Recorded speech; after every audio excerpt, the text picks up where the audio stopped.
mu mateka y'isi yose hari ikintu ubwami bukomeye bwose bwagiye buhuriraho iyo bwabaga bugiye guhirima. Ni ikintu cyangwa se ibintu byabaye ikirango cy'ubwami bwose bugiye gusenyuka, ku buryo iyo utangiye kubona ibyo bimenyetso byanze bikunze haba hasigaye igihe gito ubwo bwami bugahirima cyangwa se bukavaho, keretse iyo abayoboye ubwo bwami Imana ibahaye ubushobozi burenze bakabasha kuburizamo ibyo bimenyetso. Ibyo bimenyetso byabanje kugaragara ubwo ubwami bw'abami bw'Abaroma bwari bugiye guhirima, byongera kugaragara ubwo ubwami bw'Abanya-Espanye bwari bugiye guhirima. Ejo bundi byongeye kugaragara mu kinyejana gishize ubwo Abongereza bari barigaruriye isi ubwo byari bigiye kurangira. Ni nabyo bimenyetso abahanga bakomeje kugaragaza ko birimo kuranga Leta Zunze Ubumwe za Amerika, igihugu wafata nk'ubwami bumaze hafi imyaka 100 buyoboye isi. Ubu bwami bwose mu mizo yabwo ya nyuma bwaranzwe n'ibintu bijya gusa ari byo kwaguka cyane kw'igisirikare cyabwo, gukoresha amafaranga menshi cyane arenze akenewe, gutakaza agaciro k'ifaranga ndetse no gukora amafaranga akaba menshi mu baturage, hakazizamuka ry'ibiciro no gutakarizwa icyizere n'abandi bafatanya ibikorwa mpuzamahanga. Muri ibi bihe kandi ubwo bwami bwagiraga ikibazo gikomeye cyane cyo kwibwira ko nta wabahangara, ko ibyo bakora babizi nta mpamvu yo gukurikiza imigirire isanzwe ngo ubukungu bugende neza. Ibyo bimenyetso kuri ubu bahanga mu by'ubukungu, politike n'amategeko bagaragaza ko ari byo birimo kuba kuri Leta Zunze Ubumwe za Amerika, ndetse ko zidacunze neza ubuhangange bwazo bwasigara mu mateka nk'uko Abaromani kuri ubu ngubu tubibuka mu mateka. Ibyo bimenyetso nk'uko twabivuze byatangiye kugaragara. Icyo kwibaza neza ni ukumenya niba indunduro ya Amerika ari gitangiye, niba igeze hagati cyangwa se niba habura gato. Ibi nibyo tugiye kureba duhereye ku mateka. Ese Leta Zunze Ubumwe za Amerika ubuhangange bwazo bwaba bugiye gusenyuka? Reka duhere ku bwami bw'Abaromani bwafashe isi amaraso mu gihe cy'imyaka 500 yose, bukaguka kuva mu Burayi, Afurika y'Amajyaruguru n'Uburasirazuba bwo hagati. Ubu bwami bwagenzuraga igice gituwe n'abaturage miliyoni 60. Ni ubwami bwari bukomeye mu gisirikare, ibikorwa remezo bigezweho ku rwego rw'icyo gihe, ndetse n'ifaranga ryari rikomeye rizwi nk'idinari. Uyu munsi turisoma cyane muri Bibiliya. Ryari rikozwe 100% mu ifeza, rigapima amagarama 4.5. Ryamaze igihe kinini ari ryo ryifashishwa mu bucuruzi hirya no hino ku isi, kubera iyo feza ihagije yari ikoze ibiceri by'idinari. Iyo wabaga wishyuwe hakoreshejwe idinari, wabaga ubizi neza ko hawe ikintu cy'agaciro kingana n'ibyo utanze cyangwa se serivisi watanze. Byafashije ubwami bw'Abaromani kwaguka, kubaka icyizere mu bantu, kubona inguzanyo, kubaka igisirikare gikomeye n'ibikorwa remezo buri wese icyo gihe yifuzaga kugira. Icyakora ikibazo cy'ubwami ni uko igihe cyose buba bushaka kwaguka. Uko Abaromani bakomezaga gutinywa no gukomera, niko barushagaho kugaba ibitero bigarurira ibice bitandukanye ku isi. Ibi byari bisobanuye ko bakeneye kongera abasirikare, bikajyana no kubahemba andi mafaranga menshi. Bari bakeneye kandi kubaka ibikorwa remezo mu bice bishya bigaruriye, kubaka inzego z'imiyoborere zitwara amafaranga ku buryo uko iminsi yashiraga hakenerwaga amafaranga menshi aruta y'igihugu cyari gifite. Ubwami bumaze kwaguka, byabaye ngombwa ko Abaromani batangira gukoresha amafaranga menshi aruta yo binjizaga. Byabaye ngombwa kandi ko idinari rigabanyirizwa agaciro. Muri ibyo bihe bya kera, kugabanyiriza agaciro ifaranga byabaga bivuze kugabanya ingano y'ibuye ry'agaciro rigize iryo faranga. Ku idinari bagabanyije ifeza yari rigize. Ku gihe cy'umwami w'abami Nero wayoboye guhera mu mwaka wa 54 kugera muri 68 mbere ya Yezu, nibwo bwa mbere idinari ryagabanyirijwe agaciro. Ifeza yari igize igiceri cy'idinari yaragabanijwe, aho kuba 100% iba 90%. Tubisobanuye neza, tuvuge ko niba wari ufite nk'itafari rigizwe na sima ingana n'100%, itafari ribumbwe muri sima gusa, ariko kubera ubukene cyangwa se ushaka gukoresha bike ukunguka byinshi, bikaba ngombwa ko itafari ryawe hazajya hajyaho sima ingana na 90%, ahasigaye ukahuzuza umucanga. Birumvikana ko itafari rizaba rihendutse ku giciro, nubwo wenda barigura bo batahita bavumbura ko hari icyahindutseho. Ibyo byakozwe kugira ngo babashe gukora amafaranga menshi, babona yo bahemba abasirikari n'ibindi bikorwa byafashaga kwaguka umunsi ku wundi. Nubwo ingano y'ifeza yari n'idinari yagabanutse, ibibi byari bitaraza. Ku ngoma y'umwami w'abami Karakara hari mu mwaka wa 211 mbere ya Yezu, ifeza yari ikoze idinari yari imaze kugabanukaho 50%. Byageze mu mwaka wa 265 mbere ya Yezu, ifeza mu giceri cy'idinari isigaye ingana na 5%, ahasigaye handi hagizwe n'ibyuma bisanzwe. Dore icyo bisobanuye. Tuvuge ko wenda wari umusirikari mu bwami bw'Abaromani, ufashe agaciro k'amadinari umusirikare w'abaromani yahembwaga hakirimo ifeza ingana n'100%, ukayagereranya n'ayo umusirikare yahembwaga hasigayemo ifeza ya 5%, urumva ko bitangana, kabone n'ubwo umubare w'ayo madinari wo waba ari umwe. Bifate gutya, ubaye warahembwaga amafaranga 10,000 by'amanyarwanda, idolari rivunjwa 100. Ubaye ugihembwa 10,000, idolari rigeze ku 1,000, uwahembwaga idolari rikiri ku 100 yaba yarafashe amafaranga arusha yawe agaciro, nubwo ibihe byo byaba bitandukanye. Igitangaje ku butegetsi bw'abaromani, ntabwo bigeze babwira abaturage ko ingano y'ifeza iri mu giceri cy'idinari yagabanutse. Ibirango, ingano n'imiterere y'icyo giceri yakomeje kuba imwe, ariko ibikigize byo byarahindutse kera. Ibiceri byaje kuba byinshi, ibiciro bitangira gutumbagira. Ikintu cyahoze kigura idinari rimwe mu mwaka wa 200 mbere ya Yezu, byageze mu mwaka wa 300 mbere ya Yezu kigeze ku madinari 50. Byageze aho n'abahinzi batangira kwanga kwishyurwa mu madinari, bakajya basaba ko habaho guhererekanya ibicuruzwa, ibizwi nka troc.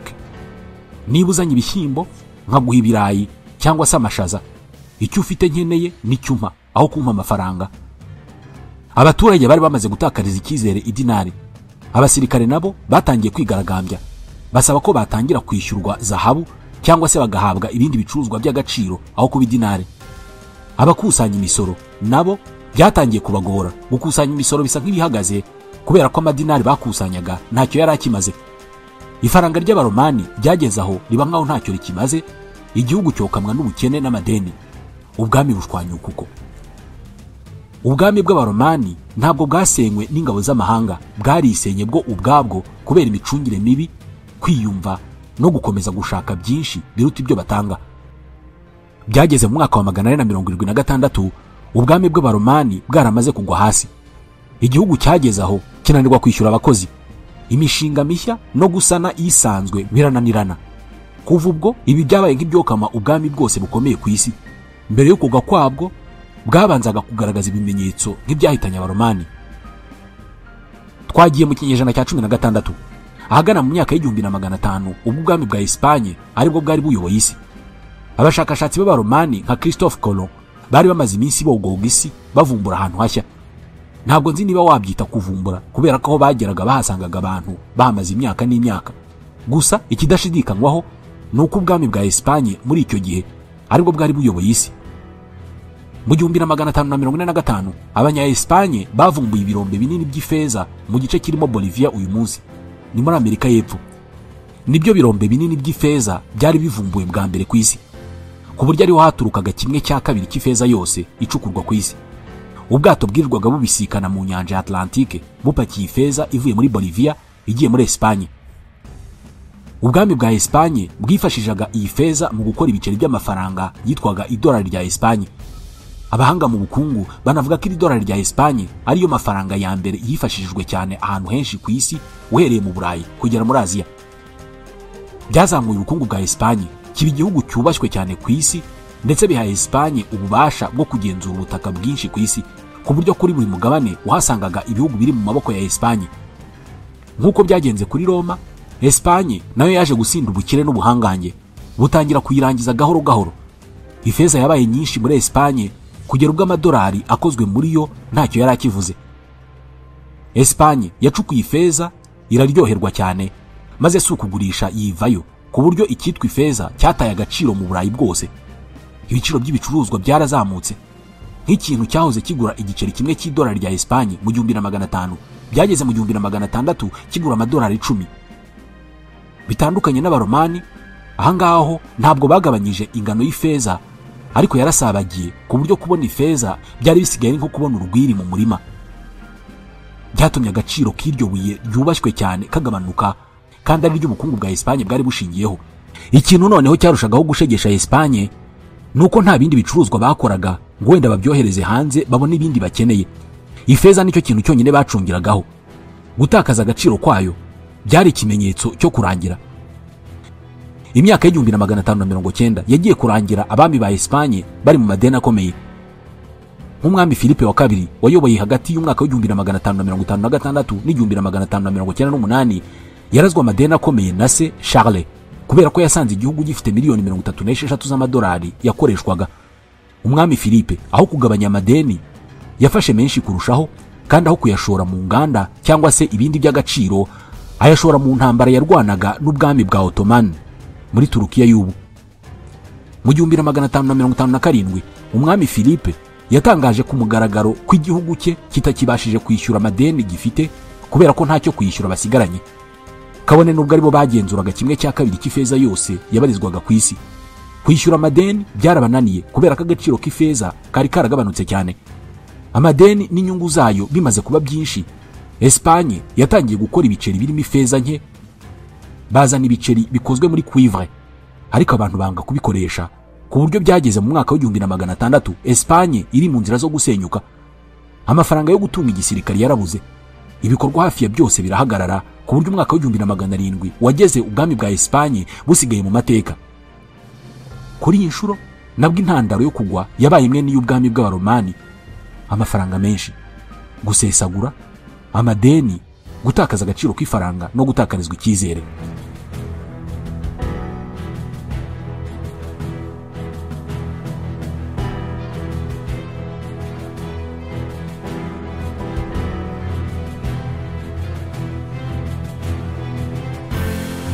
Reka dukomereze inkuru yacu ku Bwongereza, bumwe mu bwami bwakomeye cyane kugera mu kinyejana cya 20, ku buryo abahanga bavuga ko ubukungu Abongereza bari bafite bwari bukubye ubw'Abaromani n'Abanya-Espagne bigeze gutunga bwose ubuteranyije. Ubwo Abongereza bari bageze ku gasongero k'ubuhangange bwabo mu mwaka w'1922, bagenzuraga ibihugu byari bituwe n'abaturage 458,000, 1/4 cy'abari batuye isi bose. Bajyaga batebya bakavuga ko izuba ritajya rirenga mu Bwongereza, kubera ko ufashe uduce twose tw'isi twari mu maboko y'Abongereza. Iyo hamwe bwabaga bwije, hari ahandi bagenzuraga izuba ryabaga ryaka. Ifaranga ry'Abongereza icyo gihe, livre sterling cyangwa se pound, niryo ryakoreshwaga mu bucuruzi mpuzamahanga nk'uko uyu munsi tuvuga idolari. Nibura 60% by'ubucuruzi bwakorwaga icyo gihe ku isi yose bwakorwaga mu livre sterling.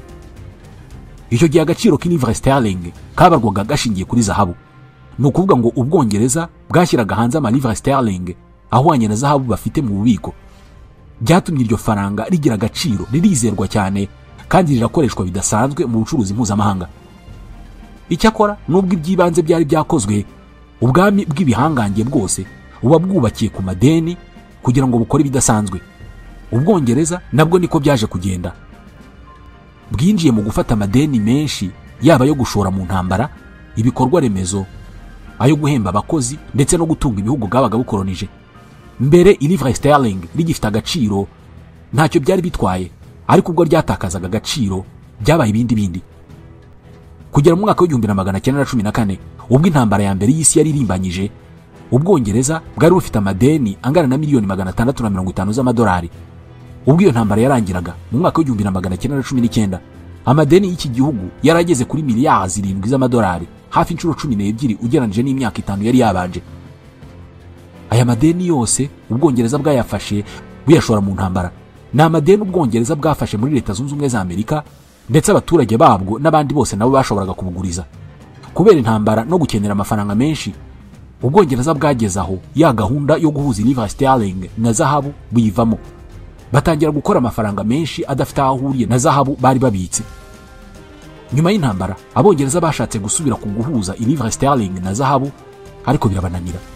Impamvu nuko ugereranije na zahabu, livre sterling yahawe agaciro gakabije cyane, bituma iyo ibicuruzwa by'Abongereza byajyaga ku isoko mpuzamahanga byabaga bihenze cyane ugereranije n'ibindi, bikabura abaguzi. Rero inganda zarahombye, abakozi benshi babura akazi, hanyuma leta nayo kugira ngo ikomeze gucunga neza ubusugire bw'livre sterling ishyiraho inyungu ihanitse ku nguzanyo. Ibi byarushijeho gushwanyaguza ubukungu bw'Ubwongereza kurushaho. Kugera mu 1931 Ubwongereza bwabonye ko guhuza agaciro ka zahabu n'livre sterling bidashoboka, barabihagarika. Iyi myanzuro ya buri kanya yatumye ifaranga ry'Ubwongereza ritakarizwa icyizere. Ubukungu bwabo butangira gusubira inyuma, ariko n'amadeni yiyongera. Icyakora gushwanyagurika kwa nyako kwabaye inyuma y'intambara ya kabiri y'isi yose. Iki gihe noneho Ubwongereza bwari bugeze mu madeni menshi cyane, ku buryo mu 1945 iki gihugu cyari gifite amadeni angana na 270% by'umusaruro mbumbe w'igihugu wose. Muri make, iyo icyo gihe Ubwongereza bushaka kwishyura amadeni bufite, byari gusaba ko bagurisha ikintu cyose bafite gifite agaciro muri icyo gihugu inshuro hafi 3. Intambara yarangiye imijyi myinshi mu Bwongereza yarabaye amatongo, atari ukubera urufaya rw'amasasu gusa, ahubwo kubera ko n'ubucuruzi bwinshi bwari bwarahagaze. By'umwihariko Leta Zunze Ubumwe za Amerika nicyo gihugu Ubwongereza bwari bufitiye amadeni menshi. Byatumye mu 1944 haba inama yitiriwe Bretton Woods, ariyo yahinduriwemo byinshi mu byagengaga ubukungu bw'isi icyo gihe. Ifaranga ry'Ubwongereza ryari ryamaze gutakaza agaciro, nta jambo ryari rigifite muri iyo nama.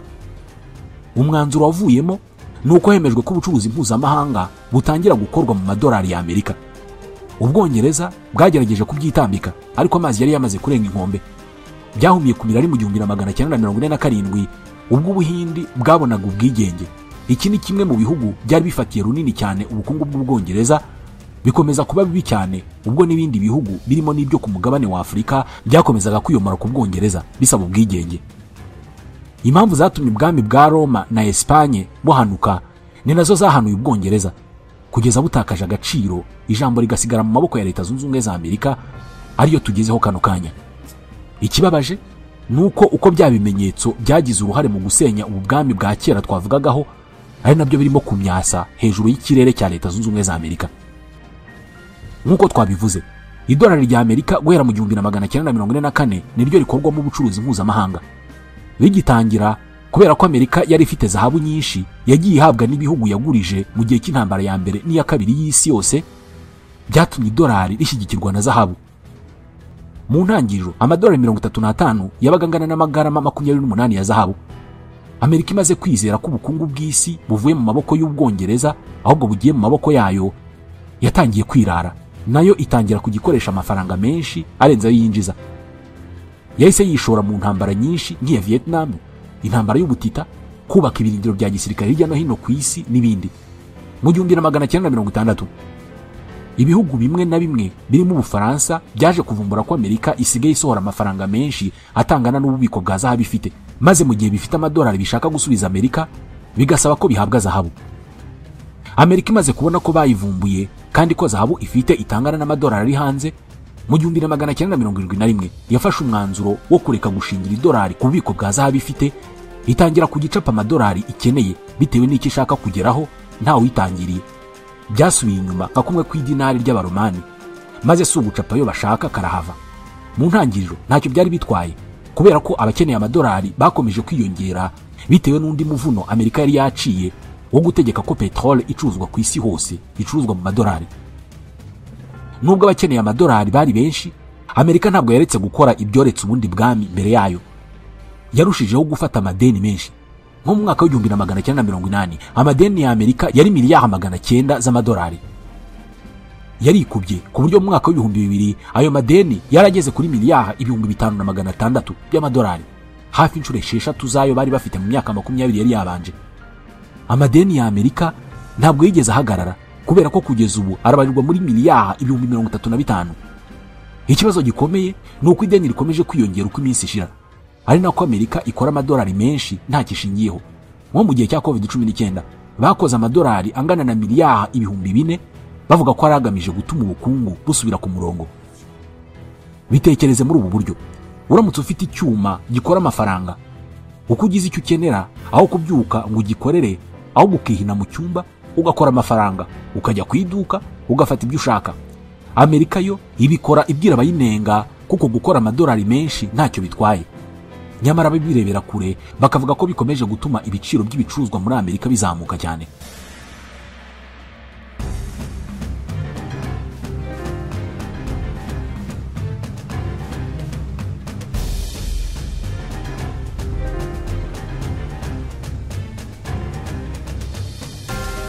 Uretse gutakaza agaciro kw'idolari, ibihugu byinshi bikomeje kuryiyamururaho, byanga kubika amadovize yabyo mu madolari.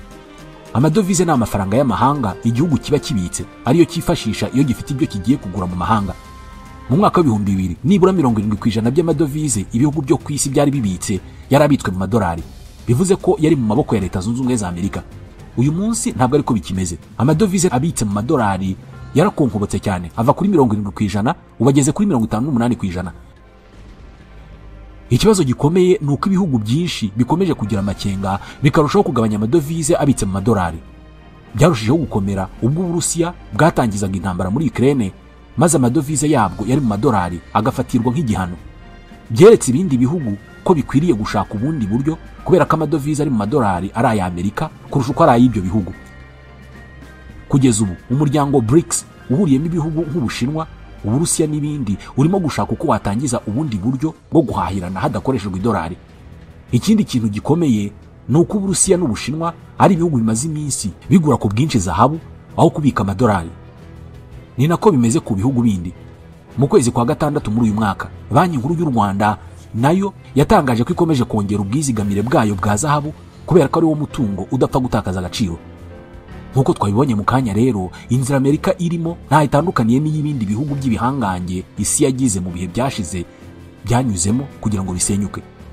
Ni igihugu gikoresha amafaranga menshi mu gisirikare, dore ko gifite ibirindiro bisaga 800 hirya no hino ku isi. Nibura ku mwaka Amerika ikoresha miliyari 800 z'amadolari yo kwita ku gisirikare. Intambara iki gihugu giherukamo nk'iya Iraq na Afghanistan byayitwaye miliyari 8,000, kimwe cya kane cy'amadolari yose bafite. Ni igihugu kidagifite ibicuruzwa byinshi gishyira ku isoko mpuzamahanga. Nibyo kigerageje gukora biba bihenze cyane ku isoko mpuzamahanga, ntibibashe guhangana n'iby'Abashinwa biri hanze ahangaha. Abahanga mu kwitegereza bavuga ko ari ikibazo cy'igihe gusa ngo Amerika ihirime nk'ubundi bwami bwose bwayibanjirije, kandi abafite amaso batangiye kubibona. Ni igihugu kigeze ku rwego gishora byinshi birenze ibyo kinjiza. Ubwo bisigaye namwe murabyumva. Naha dusoje iki kiganiro. Nge nitwa Ismail Mwanafunzi.